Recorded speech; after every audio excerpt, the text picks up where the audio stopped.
Hey everyone, it's Andy from Immediate Arabic. Assalamu alaikum. So today we are going to give you five different things you can do to improve your beginning Arabic skills. Starting with number one, we're going to talk a little bit about some vocabulary that you can add and some strategies to make your speech more passionate, so to speak. All right, everyone, we are going to start out by spicing up what vocabulary you do know. So if you're a beginner, you're probably in Arabic 101, 102, maybe even into the 200s. A lot of places just don't teach much conversation.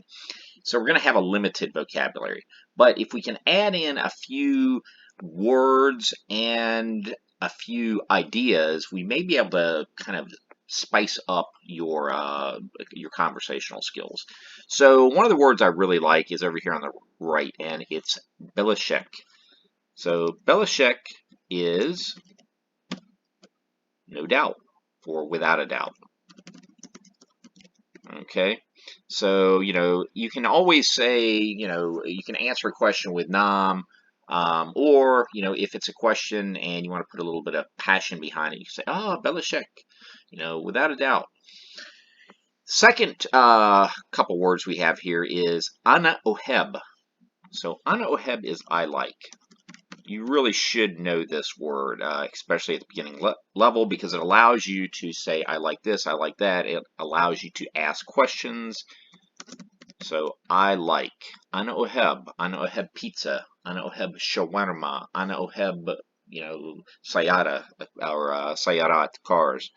So ana oheb. And of course, food is usually a big discussion. So we have ladid over here, and ladid is delicious. So if you need to describe food, shawarma ladid, that's how we're going to do it. So ladid. And finally, we have jiddan. So jiddan is very in Arabic. Okay.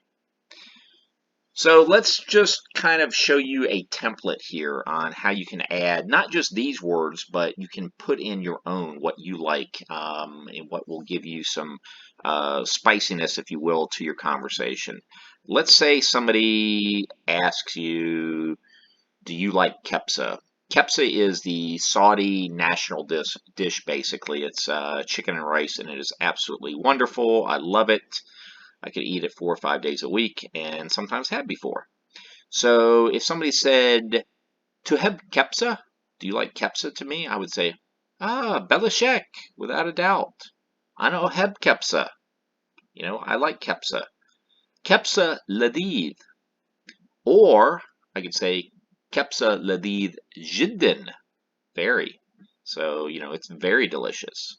Or I could say Kepsa Ladid Jiddin Jiddin Jiddin. I could throw 3 Jiddins on there and really kind of take this to the next level. Um, so if somebody says to have Kepsa, Belashek. I know I have Kepsa. Kepsa Ladid Jiddin Jiddin Jiddin.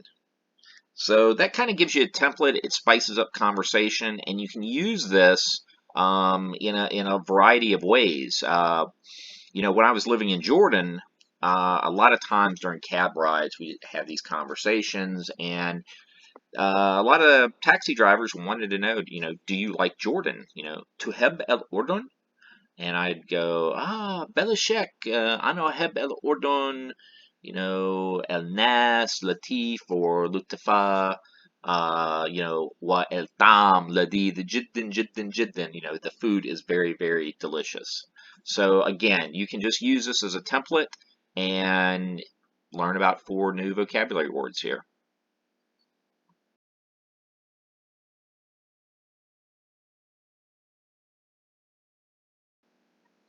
So number 2 on our list is learn the question words. So regardless of whether you're an extrovert, introvert, it would behoove all of us to be able to conversate with people in an interesting and effective manner.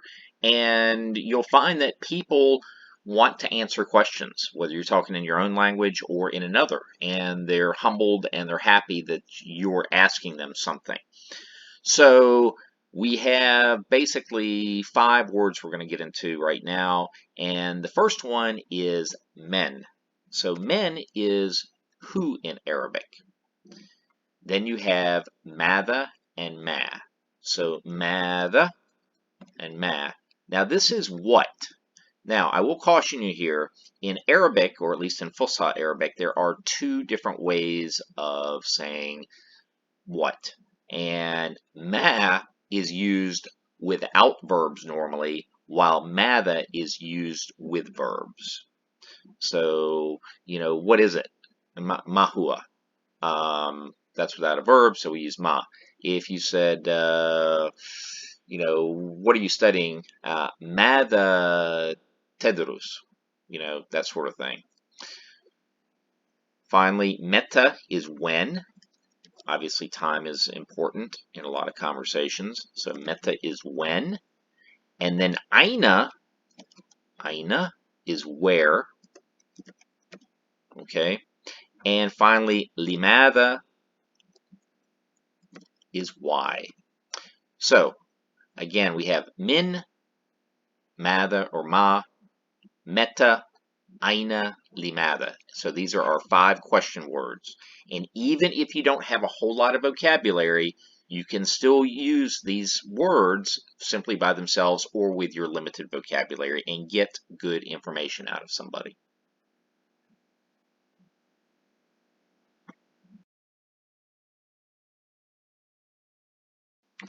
And finally, number 3 here, guys, is the word kefa.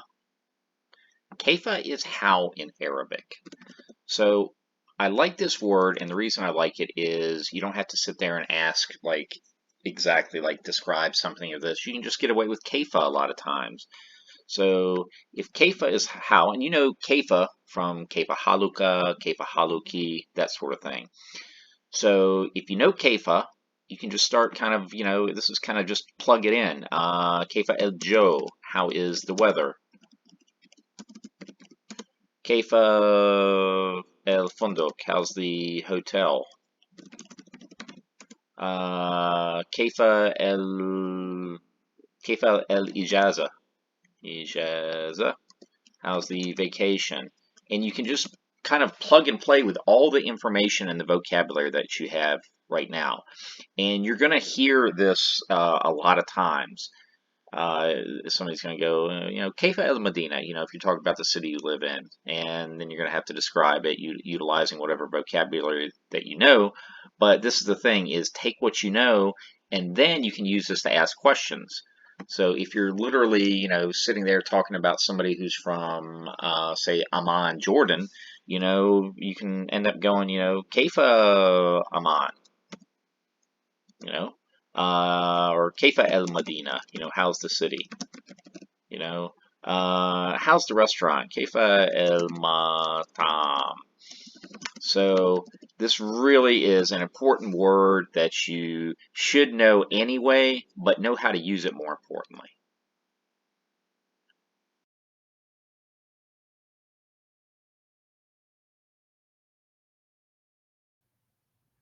So this one's going to be a real toughie. Go out and find some Middle Eastern food if you've never had any. If you have, you know exactly how good it is. The food in the Middle East is absolutely wonderful. Um, so you might think this is a small thing, but it's not. A lot of every culture virtually, is certainly has this relationship with their food, and they love to show it off. And if you can sit there and have a conversation on whatever you ate, whether it was shawarma, whether it was kepsa, whether it was one of the various chicken and rice dishes out there, whatever it is, you're going to find a topic of conversation, and all of a sudden that's going to blow up into another conversation. So know some basic words. Know things like ladid, like we already talked about, delicious. Stuff like chicken, dajaj, lahem, meat, arroz, rice, that sort of thing. And you'll be able to create a conversation from that. And I don't know about you, but when I speak about food, because I love food, I get very passionate about it. And that's what's going to happen during your Arabic conversations. So go out, go to a store. If you don't have an Arabic store near you, go to a restaurant. If you don't have an Arabic restaurant near you, go buy some spices off Amazon, cook some kepsa, some shawarma, some kebab dejaj, shish tawouk, whatever, and build a conversation around that. Know what's in it. Is there garlic in it? Tom. Is it, is it hot? Is it spicy? A baharat, that's another word just for spices in general. So just know some terms, and each food's going to be a little bit different, but pick out a few ingredients in yours, and then you can tell somebody about it and how much you like it, and they're going to really be impressed that, number one, you're speaking Arabic, two, that you actually know something about the food.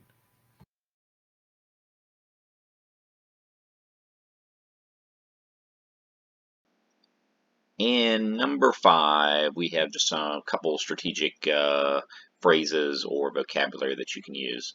So the first one is Assalamu alaikum. Now you should know this. It's usually taught in any Arabic 101 course, or if you're doing some sort of other program, you should know it. But if you don't, it's a beautiful way of saying peace be upon you. So Assalamu alaikum.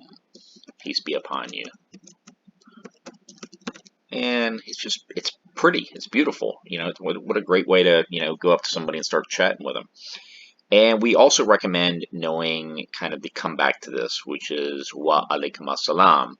So wa alaikum assalam is and upon you peace. So know those two things. So whether you get asked one and you reply with the second one, or you start the conversation, you're going to get the conversation off to a great start. Now also, I like tasharafna. So tasharafna is we are honored. Okay, so usually this is done like after you're starting to give names. Like, if I say Ismi Andy and somebody says, Ismi Muhammad, they'll go Tasharafna, which is we are honored. And the reply to this is going to be, you can certainly just throw this back, Tasharafna, that's fine too. Or you can go Asharaf Li. So Sharif Lee, and that is basically the honor is mine. And I think this is really important in a conversation because it shows that you are honored, that you're really appreciating the fact that this individual is talking to you. And our last one for today is going to be shukran ala al muhadatha. So shukran ala al-muhadatha is basically thanks for the conversation. Okay, and it's a great way to tell somebody, hey, I've really appreciated talking to you. And it's a great way to kind of end, like if you have to go somewhere or get out of the conversation for whatever reason, you go, shukran ala al-muhadatha. So there you have it, guys. There is 5 more things. If you don't know them, put some of those into your toolbox, and we hope you learned something from this, and we'll look forward to seeing you soon. Ma salama.